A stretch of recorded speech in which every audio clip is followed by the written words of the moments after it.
Hi, Taurus, Sun and Rising. Welcome to your April 2023 Astro Update. It's Raina here. So, the month of April is the month when Taurus people have their solar return. Now, the Sun in Taurus people, for Taurus Rising, if you are an earlier degree, you will see the Sun cross over into the first house. And that begins a whole new cycle um, for you as well.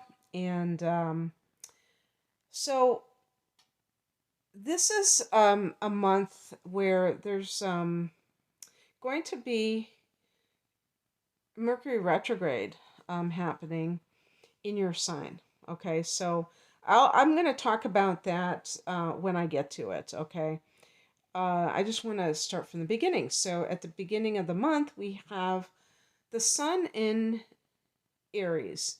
Aries is a sign before you, so um, this is still hibernation time until the sun goes into your sign, where the sun is in the 12th house. You may be feeling a bit run down, or at least more contemplative and more likely to be spending time alone, maybe in nature.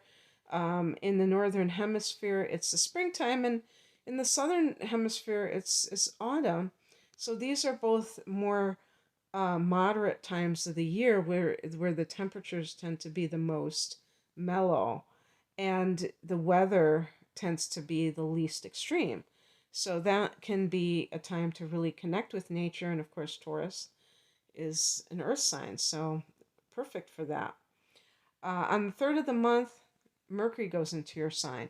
This is great for us. I don't think people really uh, I'm probably the only astrologer that thinks that it's great to have Mercury in one sign, because I feel that there's an alignment there, and especially if somebody needs to like interview for a job, or they're looking for a relationship, and they're having those first date conversations where they kind of give a synopsis of their personality.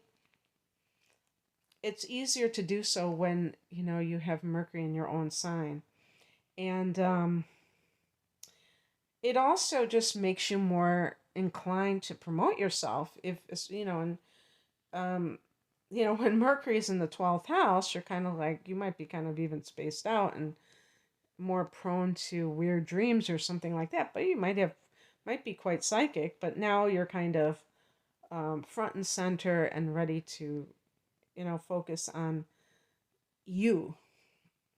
On the 6th, the full moon is at 16 degrees of Libra, and this is your 6th house, Taurus. And this is a time, the 6th house is a practical house. It's an earth house, just like the house that you rule, the 2nd house. This is Virgo's domain, and a full moon here can mean that a person is maybe feeling the urge to purify themselves. And this can be in the form of dietary changes that reflect a simpler diet, maybe something that is more natural. I always think of, like natural health foods, that kind of thing, when I think of Virgo. And it's also the house of your service to others. Some of you may get downloads as to what you're supposed to be doing. Um, you know, Service to others is what I call work. And when we focus on calling it service rather than, oh, this is work, then we have a more, how would I put it, like an altruistic vibe to us, where we're really doing it for um, the good of humanity rather than, just being selfish about our own needs. And I realize sometimes you're just trying to pay the bills, and it's not anything. But no matter what it is that you're doing, even if you're in between careers or the job that you really want, You can always bring your A game. You can always like really connect with people. You don't have to just mail it in. And so this could be like some of you leaving a job. That's also possible. Getting a promotion, you know, is a possibility. On the 11th, Venus goes into Gemini, into that second house for you, which just so happens to be the house that you rule. Venus, cha-ching, because Venus rules this house, is the attractor. So are you attracting money to you at this time? It's, you know, you have your ruler in its own house. That's got to be good. Um, and it's also good for your self-esteem. You know, you can really tune into, you know, why, you know, your self-worth, and that can help you in other ways, you know. On the 20th, 19th for some of you, I mean, this is, you know, in my central time zone, it's going to be before midnight, like 11 something, 11:19 or something like that. For some of you, it'll be uh, in the early morning hours, and for others, it'll be, you know, sometime on the 20th. Um, this is a solar eclipse at 29 degrees, 52 minutes of Aries, so very close to Taurus. This will be the 12th house. And of course, this is a general reading. So some of you, like for instance, I have Taurus rising. I have a late degree of Taurus rising. So my first house contains most of Taurus. I mean, my 12th house contains most of Taurus. So for some of you, this is going to be, you know, the same day the sun is going to go into your sign, but it'll maybe still be in the 12th house for some days. It depends on your particular chart. But, you know, I'm going to just interpret it like the sun goes into your first house. So it's very interesting. It's kind of like one of these situations. I was saying to Aries, I just did Aries reading, that I really get this vibe of this solar eclipse, almost like a lunar eclipse, almost like a full moon, an ending of sorts, or a culmination of something, because there was already a new moon in Aries. This is the second new moon in Aries, and this is at the last degree. The other one was at 0 degrees of Aries. So maybe something is manifesting at this time for you. And in the 12th house, um, you know, 12th house can be karmic. And so there's always that sense of destiny. Um, oh, yeah. And because Jupiter is there as well, maybe this is some kind of good karma that is coming, you know, to you for some reason. Now's the time. So on the 20th, the sun goes into your first house. And then the very next day, there's a Mercury retrograde at 15 degrees of Taurus in your first house. I didn't go and check if it was going to go back into Aries. Let me double check on that.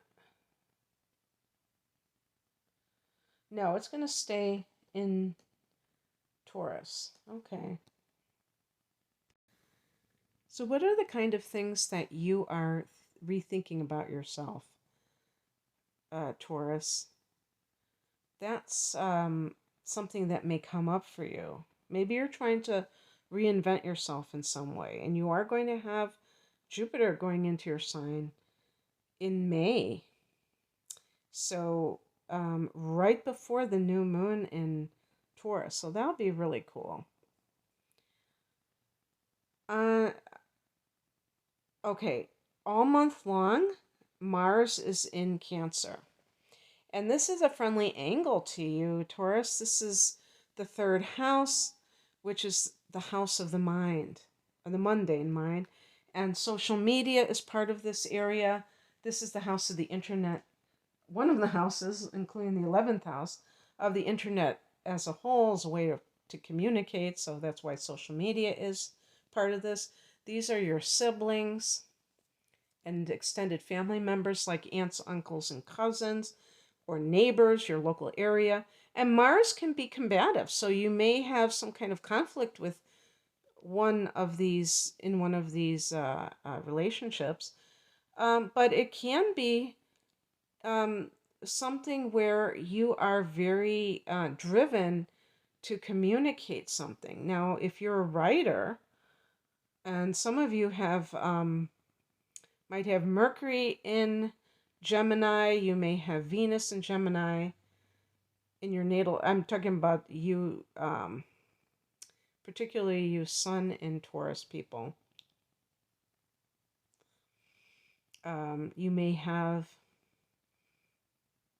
Mars and Gemini in your natal chart, and you're just like somebody who really loves to write and loves, or some other form of communication, that you're really determined in April to do this. And this is the interesting thing about this is that you've had Mars in the second house for so long that, you know, it's kind of like Mars has been chomping at the bit to kind of move along, and finally it's unleashed, you know. So, if someone of those groups that I was talking about tries to bait you, you don't have to take the bait. You can remember that this could be an issue for you, and you could make a point of staying above the fray. And then maybe, you know, you have like a little insider information, and you can kind of stop it in its tracks. But you can make a lot of progress. Uh, if you're doing, like, for instance, some kind of training, that could be the third house.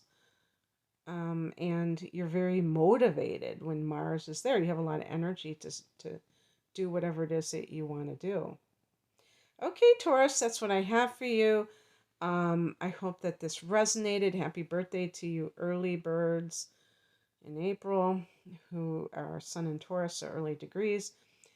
Um, and if you would like a private reading with me, I'm promoting my double readings. I have, you know, single readings, but I also have specials because they're package deals. So I have like a deep dive, which is natal chart interpretation, as well as important transits for the next 12 months for a special price called my deep dive.